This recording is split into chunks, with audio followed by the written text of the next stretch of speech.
Hello बच्चों, स्वागत है आपका अपने YouTube चैनल गुरुकुल में। और गुरुकुल में आज हम पढ़ने वाले हैं यूपी बोर्ड क्लास 10th का साइंस का पहला चैप्टर, जो कि केमिस्ट्री यानी कि रसायन विज्ञान का पहला चैप्टर है, रासायनिक अभिक्रिया एवं समीकरण। यह हमारा रसायन विज्ञान का पहला चैप्टर है। तो मैं आपको थोड़ा सा पहले सीक्वेंस बता देता हूँ, क्योंकि क्लासेस अभी अभी स्टार्ट हुई हैं। मैं एक चैप्टर रसायन विज्ञान का लूँगा, फिर भौतिक विज्ञान का लूँगा, और फिर बायोलॉजी जीव विज्ञान का लूँगा। Physics chemistry biology, physics chemistry biology, ऐसे ही हम चैप्टर कवर करते चलेंगे साइंस के। ठीक है, तो आज पहला हमारा चैप्टर है रासायनिक अभिक्रिया एवं समीकरण। तो इससे पहले इस चैप्टर को हम निकालने से पहले ये होते क्या है चीजें, उसके बारे में हम पढ़ेंगे। आप सोचिए, आप यहां पर खड़े हैं, आप जहां पर भी खड़े हैं, हम यहां पर खड़े हैं, आप वहां पे समझ लीजिए बैठे हुए हैं। आपको पसीना हो रहा है, हाँ सर हो रहा है। आप पानी पीते हैं, आप खाना खाते हैं, ये सारी चीजें आप देखेंगे परिवर्तन। क्या परिवर्तन? मम्मी आटा लेती हैं, पानी डालती हैं, उसे रोटी बना देती हैं। वो जो आटा रहता है वो रोटी में परिवर्तित हो गया, वो जो गेहूं रहता है वो रोटी में परिवर्तित हो गया। होता है कि नहीं परिवर्तन? आप उसको देखिए, वो भी क्या एक परिवर्तन है। दूध रहता है, मम्मी थोड़ा सा जोरन डाल देती है दही का, दही बन जाता है सुबह। ये क्या है? परिवर्तन। दूध लेते हैं, थोड़ा सा फिटकरी डालते हैं, नींबू डालते हैं, छेना बन जाता है। क्या है? परिवर्तन। हमारे चारों ओर परिवर्तन हो रहे हैं। कभी मौसम ठंडी का आता है, कभी गर्मी का आता है। ये भी क्या है? परिवर्तन। तो इन्हीं परिवर्तनों में से कुछ परिवर्तन रासायनिक होते हैं और कुछ भौतिक, हम कह सकते हैं फिजिकल होते हैं। फिजिकल एंड केमिकल चीज, कुछ भौतिक होते हैं, कुछ रासायनिक होते हैं। तो उन भौतिक परिवर्तन को हमें नहीं पढ़ना है। अभी भौतिक रासायनिक दो परिवर्तन हो गए, पूरे परिवर्तन को हमने दो भागों में डिवाइड कर दिया कि एक को हम भौतिक बोलेंगे, एक को रासायनिक बोलेंगे। जिसमें से हमने भौतिक वाले को परिभाषित किया कि वो परिवर्तन जिसमें रंग, रूप या उनके गुणों में परिवर्तन ना हो, उसे हम भौतिक परिवर्तन कहते हैं। जबकि रासायनिक को हमने कह दिया कि जिनके रंग, रूप, गुण में परिवर्तन होते हैं, उन्हें हम रासायनिक परिवर्तन कहते हैं। तो यहाँ पर हमें उसी रासायनिक परिवर्तनों की चर्चा करनी है। तो चलिए, हम थोड़ा सा आपको डिटेल दे दिए, अब हम बात करते हैं रासायनिक परिवर्तनों की। रासायनिक परिवर्तन हम एक प्रकार से समझ सकते हैं कि वे परिवर्तन, सबसे सिंपल वर्ड में आपको पहले समझाना चाह रहा हूं कि पहले आप समझ जाएं, उसके बाद से परिभाषा हम लिखेंगे। वे परिवर्तन जो एक बार हो गए तो उन्हें पुनः उसी अवस्था में नहीं लाया जा सकता। पुनः उसी अवस्था में नहीं लाया जा सकता। जैसे हम दूध से दही बना लिए, अब दही से दूध बना पाएंगे? नहीं बना पाएंगे। तो उस परिवर्तन को हम क्या बोल देंगे? रासायनिक परिवर्तन, यानी कि केमिकल चेंज। रासायनिक परिवर्तन यानी कि केमिकल चेंज। फिर हम दूध ले लिए, दूध से हमने पनीर बना दिया, फिर हम क्या पनीर से फिर दूध बना पाएंगे? नहीं। वो क्या हो गया? Chemical change. Chemical change. ये सारी ऐसे और भी बहुत सारी अभिक्रियाएं, जैसे हम बहुत सारे कोल्ड ड्रिंक पीते हैं। कोल्ड ड्रिंक किससे किससे बनते हैं? पानी लगता होगा, कार्बन डाइऑक्साइड लगता है, एसिड लगता है, खाने का सोडा लगता है, सारी चीजें लगती हैं। फिर क्या हम उनको उसमें परिवर्तन कर सकते हैं? नहीं सर, उसमें नहीं कर सकते हैं। तो वो क्या हो गया? Chemical change. हम चिप्स लेते हैं, चिप्स खाते हैं, क्या फिर उस चिप्स को उसी अवस्था में परिवर्तन किया जाता है? नहीं सर। तो वो क्या हो गया? Chemical change. हम बिस्किट खाते हैं, बिस्किट जिन चीजों से बनी होती है, फिर हम उसमें परिवर्तन कर सकते हैं? नहीं सर। तो वो क्या हो गया? Chemical change. मतलब हमारे चारों ओर केमिकल चेंज है, और उसी केमिकल चेंज को हम पढ़ने वाले हैं। पानी गंदा है, पानी फिटकरी डाल दिया, पानी साफ हो गया, ये क्या है? Chemical change. क्या फिर से हम उस पानी को गंदा कर सकते हैं और फिटकरी को बाहर निकाल सकते हैं? नहीं सर, ऐसा तो हम नहीं कर सकते। तो वो हो गया केमिकल चेंज। तो इन मतलब फिजिक्स और साइंस, जो भी साइंस है, फिजिक्स केमिस्ट्री बायोलॉजी, हमारी चारों तरफ घटने वाली घटनाओं पर आधारित है। बायोलॉजी हमारे अंदर की है और केमिस्ट्री और फिजिक्स हमारे बाहर की। तो चलिए हम लिखेंगे परिभाषा। किसकी परिभाषा? रासायनिक अभिक्रिया की। रासायनिक अभिक्रिया की हम परिभाषा लिखेंगे। चलिए, तो अब थोड़ा सा मैं मार्कर ले लेता हूं।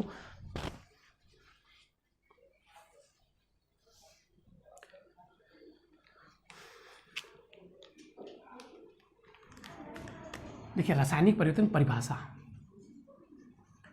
अलग अलग किताबों में अलग अलग प्रकार से परिभाषाएं दी होंगी, अलग अलग प्रकार से राइटर परिभाषित करते हैं, जैसे मैंने आपको बताया, लेकिन सब में कुछ चीजें समान होती हैं, सबकी मतलब अर्थ समान ही होगा। देखिए, वे परिवर्तन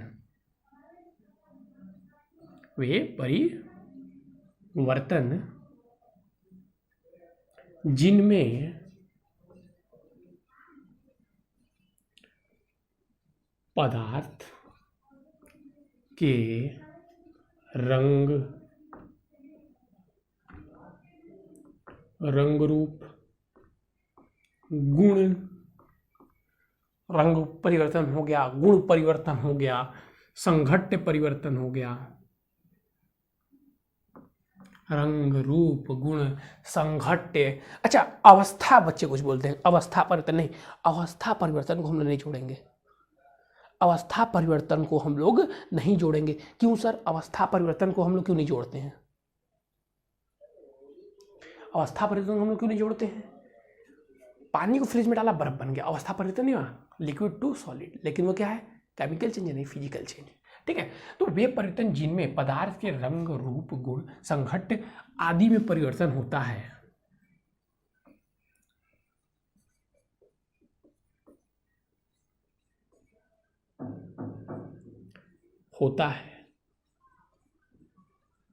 उन्हें रासायनिक अभिक्रिया कहते हैं।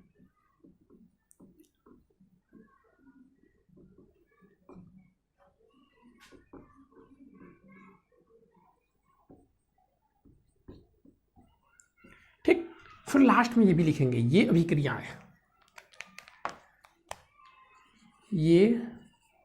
अभिक्रियाएं, इसको देखिए आप भी एग्जाम में लिखेंगे तो ऐसे लिखेंगे ब्लैक पेन से, ये अभिक्रियाएं अनुत्क्रमणीय होती हैं, अनुत्क्रमणीय होती है। बताऊंगा ये वर्ड क्या होता है अनुत्क्रमणीय का मतलब। जैसे कि एग्जाम्पल आपसे पूछ सकता है, तो दहन, ठीक है, पाचन, ठीक, दूध का दही बनना,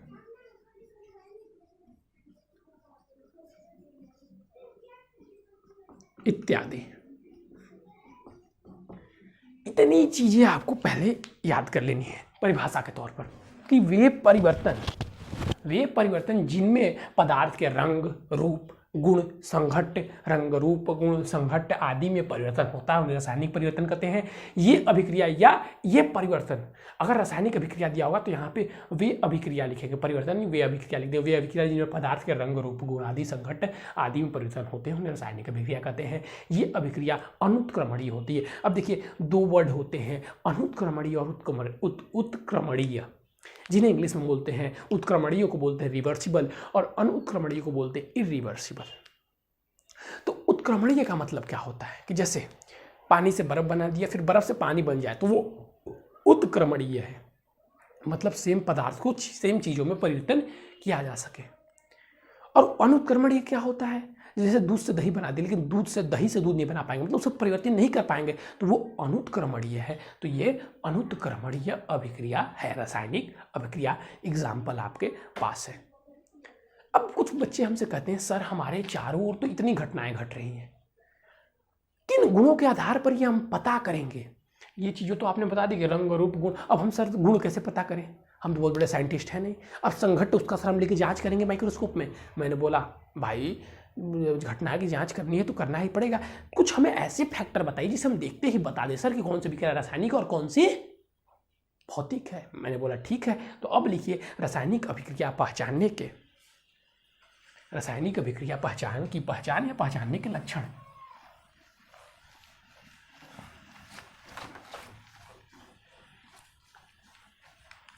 आज पहला लेक्चर है, इसलिए आपको सारी चीजें डिटेल में समझा रहा हूं,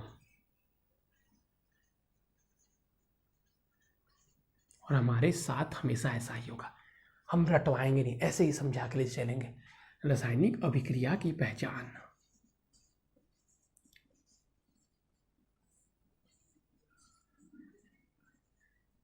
मैंने बोला भाई क्यों नहीं पहचानोगे? पहचानना एकदम तुम्हारा जन्मसिद्ध अधिकार है, हम बताएंगे तुम्हें कैसे पहचानोगे। तो इनमें पहचान में हम कुछ पॉइंट बताएंगे।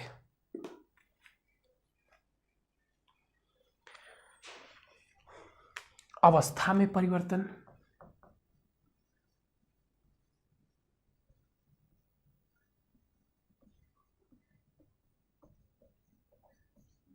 आप कुछ बच्चे कहेंगे सर अवस्था में परिवर्तन तो भौतिक में भी होता है, इसलिए मैंने बोला 2-3 पॉइंट मैच करना चाहिए। ठीक है, अब जैसे आप भी दूध से पनीर बना देते हैं तो वो भी सॉलिड से हो गया ना, लिक्विड से सॉलिड में हो गया, तो इसमें भी अवस्था में परिवर्तन होता है। दूसरा, गैस का निकलना,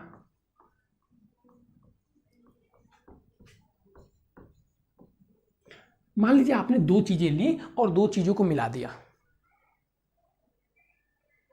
2 चीजों को ली और 2 चीजों को मिला दिया। जो 2 चीजें आपस में मिली तो कुछ गैस निकल गई, कार्बन निकले, नाइट्रोजन निकले, ऑक्सीजन निकले, तो आप 100% कर सकते हैं कौन सा परिवर्तन है, रासायनिक परिवर्तन है। तीसरा, रंग में परिवर्तन,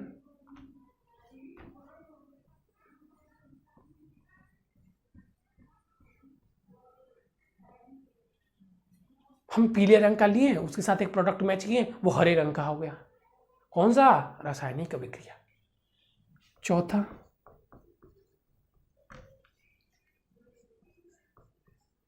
ताप में परिवर्तन, हमने एक प्रोडक्ट लिया, हमने कुछ लिया, मान लीजिए आटा लिया, पानी लिया, आटा पानी को मैच, हाँ आटा पानी क्यों यार, एकदम अच्छा एग्जाम्पल, एकदम सटीक एग्जाम्पल। चूना को कभी पानी में मिलते हुए देखा है, पानी लेते हैं ठंडा ठंडा, चूना डाल देते हैं, खौलने लगता है, गर्म होता है, ताप में परिवर्तन हो जाता है, आपने देखा होगा, जरूर देखा, एकदम सटीक एग्जाम्पल याद आ गया। चूना लिए, पानी लेते हैं पेंटर और उसमें चूना डालते हैं तो चूना खौलने लगता है, ठंडा पानी गर्म हो गया, ताप में परिवर्तन, कौन सी अभिक्रिया, रासायनिक अभिक्रिया। तो 4 पॉइंट मैंने लिखवा दिए, एक और लिखवा देता हूं, अवक्षेप का निर्माण। ये हम लोग अधिकतर अपने लैब में ही देखते हैं प्रैक्टिकल करते समय।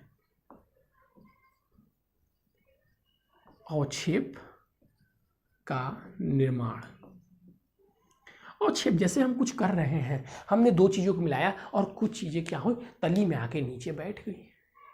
जैसे बता रहा हूँ, घबराइए मत, जैसे कभी पुराना दूध हो जाता है, बस हम लोग जैसे ही गैस पे बैठाते हैं फट जाता है अपने आप, बिना कुछ डाले ही, ताप ही देने से अवक्षेप बन जाता है, नीचे बैठ जाता है, अवक्षेप का निर्माण।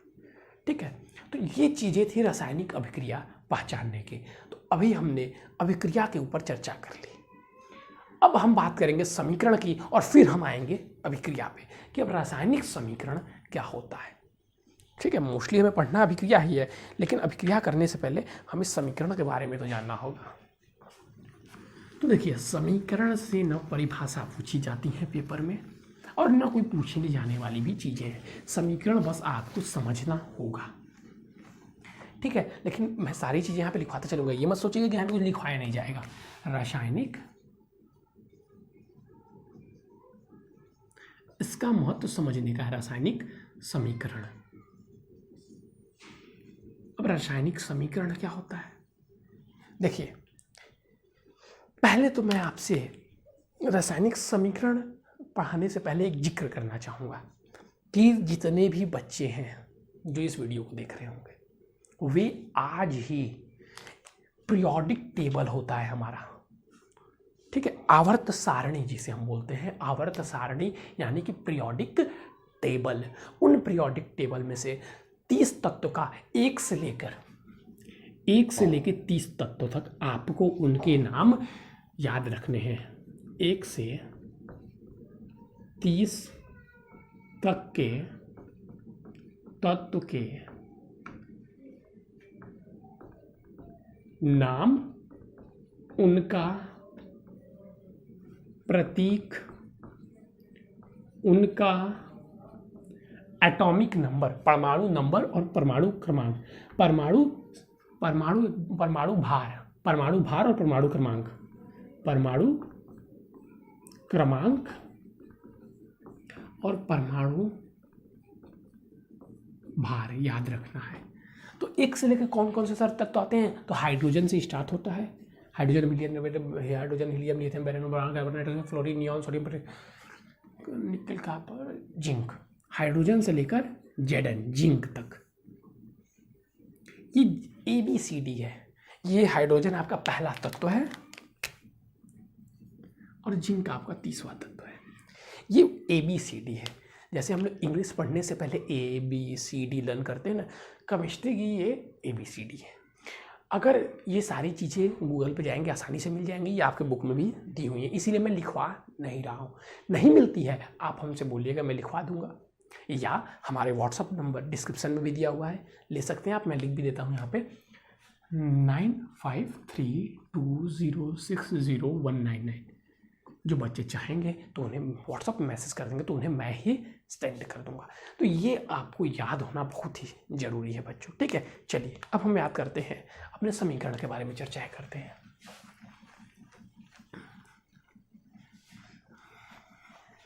देखिए, अब हम अपने चारों ओर जो भी चीज़ें यूज करते हैं, चाहे कांच शीशा करें, स्टील करें, स्टील और स्टील जो तांबा वांबा स्टील हुआ, इनको मिक्सचर में रखा गया है, ठीक है।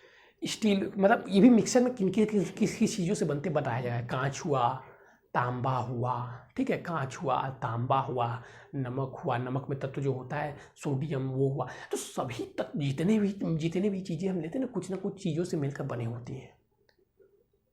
और हर एक स्पेसिफिक को एक स्पेसिफिक नेम, एक अपना नाम दिया गया है, जिसे हम साइंस में साइंटिफिक नेम बोलते हैं। साइंटिफिक नेम हर एक चीज़ का होता है। तो केमिस्ट्री में वैसे ही सारे तत्वों को सोडियम, हाइड्रोजन, हीलियम, जैसे ये हवा है, इसको हमने हाइड्रोजन, एक ऐसी गैस मिली, हमने इसका नाम हाइड्रोजन रख दिया। तो अब जहाँ भी, जैसे मैं आटे के बारे में जिक्र करूंगा, जैसे मैं शीशे के बारे में जिक्र करूंगा, तो वहाँ पे लेड Pb वहाँ पे बोला जाएगा शीशे को। नमक के बारे में जिक्र होगा तो नमक में पूछा जाएगा कौन सा तत्व होता है, कौन सा, तो उसमें N होता है, Na यानी कि सोडियम होता है, Cl यानी कि क्लोरीन होता है। तो सबके स्पेसिफिक नेम है और वही नेम ये है। तो रासायनिक समीकरण भी वही है। किसी अभिक्रिया को उसके अभिकारक तथा उत्पादों के संकेतों में व्यक्त करना रासायनिक समीकरण कहलाता है। अब अभिकारक क्या है, उत्पाद क्या है, समझिएगा। हमने लिया दूध,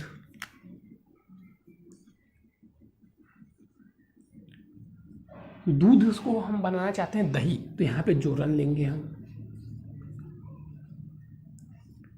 हमने इसको रख दिया, घर में रखा तो बना क्या, दही। तो इसमें जो ये हमारा दूध प्लस जोरन है, ये हमारा हो जाएगा क्या, अभिकारक। अभिकारक क्या होता है, अभिक्रिया में भाग लेने वाले कहलाते हैं अभिकारक। रिएक्टेंट इसको हम लोग बोलते हैं, क्या बोलते हैं इंग्लिश में, रिएक्टेंट। इंग्लिश भी हल्का हल्का सुनते चलिए। दूध दही हमारा क्या हो गया, अभिकारक। और वहीं हमारा ये जो दही है, ये हो गया हमारा उत्पाद, प्रोडक्ट, उत्पाद। जो चीजें बनी वो अभिकारक, जिनको हम लिए अभिक्रिया करवाने के लिए, वो क्या हो गई, अभिकारक। और जो चीज बनी वो क्या हो गई, उत्पाद। तो रासायनिक अभिक्रिया क्या है, रासायनिक अभिक्रिया अभिकारक तथा उत्पाद को उनके संकेतों में व्यक्त कर रासायनिक अभिक्रिया को दिखाना ही क्या है, रासायनिक समीकरण कहलाता है। क्या कहलाता है, मैं लिख देता हूं। ये देखिए, इसकी कहीं नहीं पूछता, कोई भी एग्जामिनर आपसे इतना हल्का क्वेश्चन नहीं पूछेगा, ठीक है। तो रासायनिक अभिक्रिया में, रासायनिक अभिक्रिया में, रासायनिक अभिक्रिया में, ठीक है, अभिकारक तथा उत्पाद को उनके संकेतों में, उनके रासायनिक संकेतों, उनको रासायनिक, उनके रासायनिक संकेतों के साथ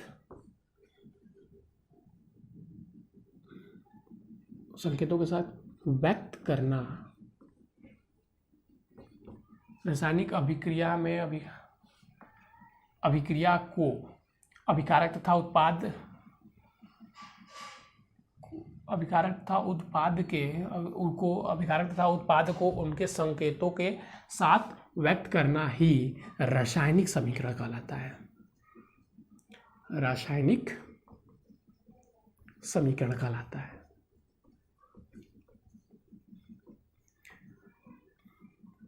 ठीक है, उनके सिंबल के रूप में ही रिप्रेजेंट कर लेना रासायनिक समीकरण कहलाता है। अब देखिए इस चीज को जो मैं बता रहा हूँ ध्यान सुनिएगा, इसका कोई महत्व नहीं है, इसके पढ़ने का कोई महत्व नहीं है। महत्व किसका है? अभी मैंने एक चीज लिखा था, क्या लिखा था सर? आपने लिखा था दूध प्लस दही बराबर, सॉरी, दूध प्लस जोरन दही। सर ये बताइए, अब आपने हमसे नहीं पूछा, हम कुछ बच्चे पूछना चाहिए आप लोगों को कमेंट में कि सर ये आपने नहीं बताया, ये बताइए आपने ये जो दूध प्लस जोरन है,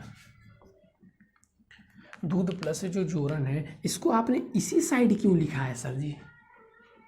ये लेफ्ट साइड क्यों लिखा गया है और ये राइट साइड क्यों लिखा गया बताइए? तो यही है रासायनिक समीकरण का नियम, और इन्हीं नियमों को जानना हमें जरूरी है। बस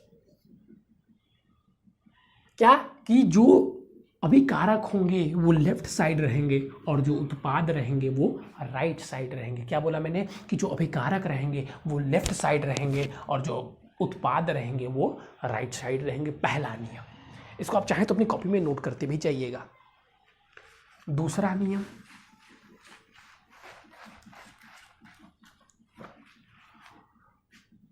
अभिकारक तथा उत्पाद को उनके संकेतों में व्यक्त करते हैं, जैसे Na plus Cl2 give rise to NaCl2। ये सिंबल है, ये सोडियम का सिंबल है, ये क्लोरीन का सिंबल है, और ये बन गया आपका, सॉरी NaCl, ये बन गया आपका नमक, ये बन गया आपका नमक। ठीक है, ये नमक है, तो ये नमक को हम सिंबल के रूप में यहाँ पर लिखे हैं। चलिए अब ध्यान देंगे, पहला तो सिंबल में लिखेंगे। दूसरा ये जितने भी गैस होते हैं, कुछ गैस ऐसे हैं जो दो अणुदिक अणु होते हैं, दो अणुओं के रूप में लिखते हैं, जैसे Cl2 Br2, ठीक है, Cl2 Br2 I2। तो इनको हम जब भी लिखेंगे तो इनको द्विक लवण के रूप में ही लिखेंगे। जबकि कुछ तत्व ऐसे होते हैं जो अकेले रहते हैं। ये जब आप पीरियोडिक टेबल पढ़ेंगे, क्वेश्चन आगे सॉल्व करेंगे तो आपको चीज़ें समझ में आने लगेगी, जैसे सोडियम, मैग्नीशियम, एल्युमिनियम, ये अकेले रहते हैं, ये द्विक लवण नहीं बनाते। चलिए अब और चीजें हमें ध्यान देनी है। पहला हमने सीखा क्या कि राइट साइड अभिकारक, लेफ्ट साइड उत्पाद। अब ये कौन सा सिंबल है? ये कौन सा सिंबल है?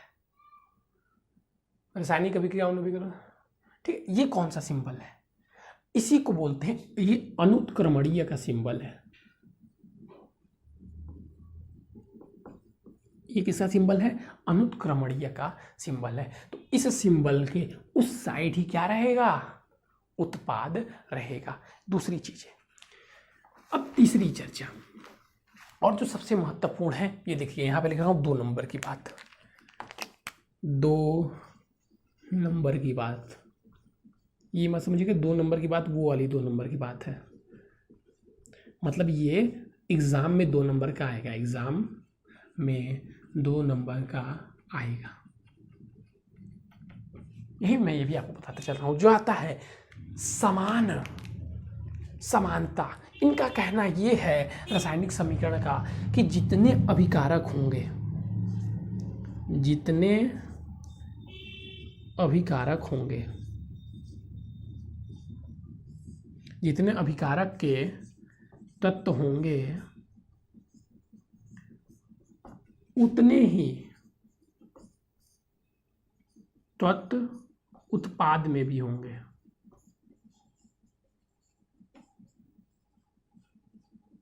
उतने ही मात्रा में, जितनी मात्रा में अभिकारक के तत्व होंगे उतने ही मात्रा में उत्पाद के भी तत्व होंगे। अभी से समझेंगे कैसे हम, जैसे ये समझिए। इससे पहले मैंने आपको एग्जाम्पल, ये सारी एग्जाम्पल के थ्रू ही समझ में आती है। जैसे पहले मैंने यहाँ पे एग्जाम्पल लिया था आपको,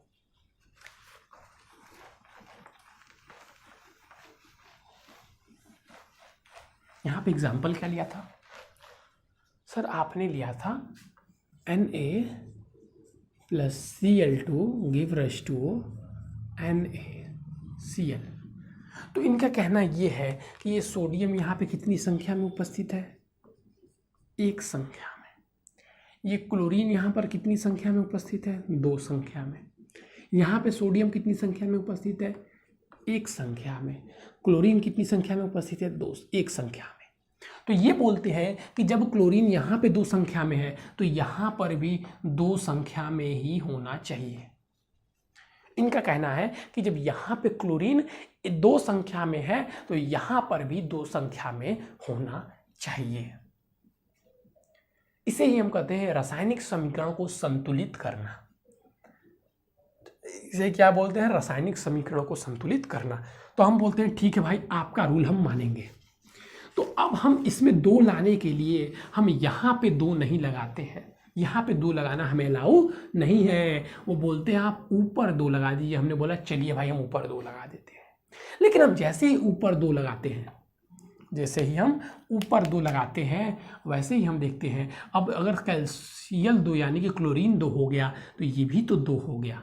तो फिर हम इधर देखते हैं, फिर इनका वही रूल करता है कि जितना उत्पाद उतना अभिकारक। तो ये तो दो है लेकिन ये एक है, तो हमने बोलते हैं चलो वहाँ पे तो मल्टीप्लाई में थे दोनों, इसीलिए दोनों बढ़ गए। लेकिन अगर यहाँ पे हम दो लगा दें तो ये भी दो हो जाएगा, लेकिन ये दो ही रहेगा क्योंकि ये दोनों मल्टीप्लाई में, इनके बीच में प्लस लगा हुआ है।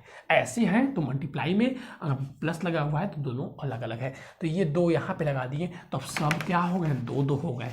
तो रासायनिक समीकरण क्या हो गया? संतुलन। तो इसी को बोलते हैं संतुलित रासायनिक समीकरण। क्या होता है? संतुलित रासायनिक समीकरण इसी को बोलते हैं। कैसे संतुलित करना है देखिए, मैं आपको थोड़ा सा बता रहा हूँ। ये 2 नंबर का आता है एग्जाम में, इसको थोड़ा सा ध्यान से देखेंगे। रासायनिक समीकरण को संतुलित करना।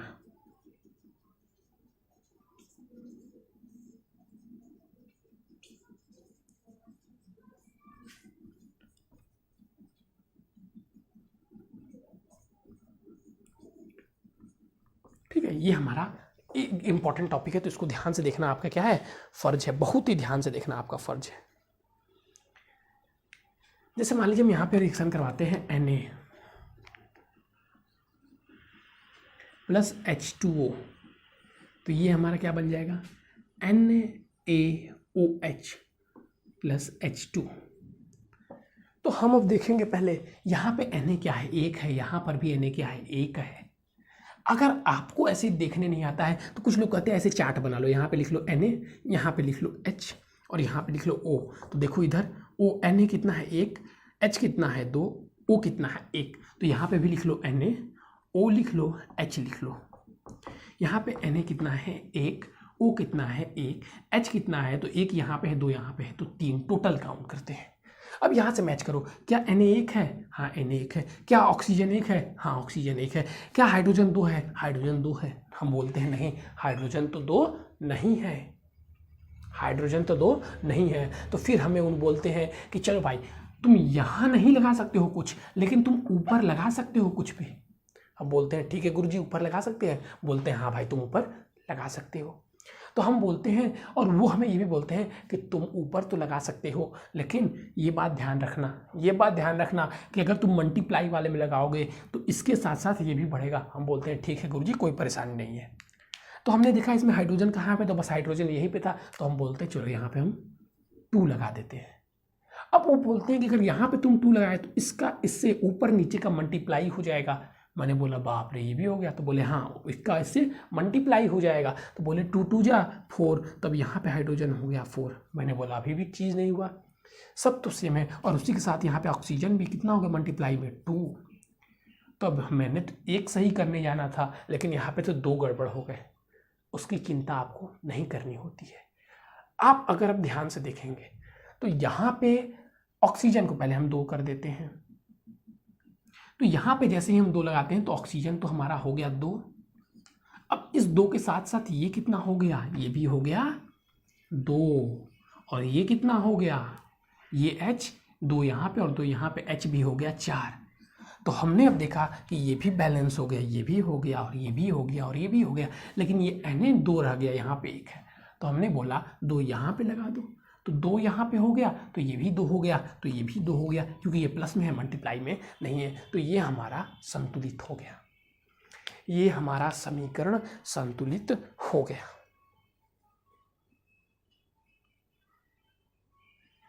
ठीक है, ये हमारा संतुलित हो गया। चलिए, तो ये एक हमारा था इम्पोर्टेंट। ठीक है, अब हम आपको आज यहाँ पे होमवर्क एक देंगे। इसमें आप जितना आपके बुक में दिया होगा उसको लिखिए और सॉल्व कीजिए। इंपॉर्टेंट क्वेश्चन है, पेपर में आता है। जितना करेंगे उतना आप संतुलित करना सीख जाएंगे। जैसे मैंने आपको यहाँ पे दिया Al2, क्या दिया हमने, हम आपको एक दे दे रहे हैं यहाँ पे, sorry, aluminium plus H2SO4 give rise to Al2SO4 का होल थ्राइस प्लस H2। हमने बोला इसे आप कल संतुलित करके लाइएगा।